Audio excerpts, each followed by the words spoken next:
nikasaini miaka 2 kwa Rayon Sport.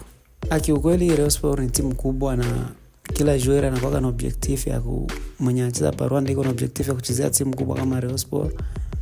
Bali nihitaji nikasema na mimi ni opportunity yangu kucheza kwa Rayon Sport, ndio nikakuja nikasign. Weekend iliyopita ulicheza mchezo wa Rayon Sport na APR, ilikuwa mchezo wa kirafiki lakini ulikuwa mchezaji kama mchezaji bora wa mchezo. Ni neno gani unaweza ambia washabiki wa Rayon Sport kwa kwenye msimu miwili ulisha saini kwenye timu yao? Kitu mimi naweza nikamwambia mashabiki wa Rayon Sport, ndio tunaanza, waje kwa wingi wa support, tunakuja tuongezee nguvu kadiri na uwezo wetu. Nafikiri tutafanya vizuri sana na watafurahi zaidi. Uliwaonaje?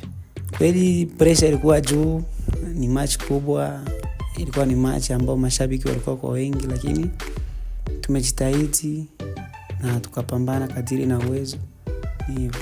Okay. Tuambie kuhusu biografia yako, background yako, ulicheza wapi, ulizaliwa wapi? Tuambie, ni swali langu la mwisho. Mimi kiukweli nimezaliwa Bukavu, Kongo. Nilifika Burundi ilikuwa ni 2018. Nikacheza 3e division, equipe inaitwa Tel Aviv. Tukaipandisha 2e division, nikacheza 2e division hiyo saison.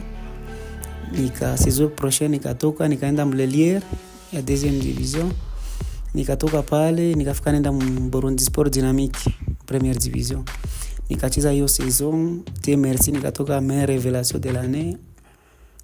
De la ligue de l'année wa championnat Primus League. Après pale saison prochaine nao nikacheza pale kwa Burundi Sport Dynamique. Nikacheza hiyo saison ya kufuata pale. Ndio nikafika natoka pale nikaenda nikakuja hapa Mwazi United. Kwa kweli nataka na mimi nifanye season nzuri hapa, nicheze, nionyeshe uwezo wangu, nione kama Mungu anaweza kusaidia nifanye msimu mmoja niondoke. Itakuwa ni furaha zaidi kwangu.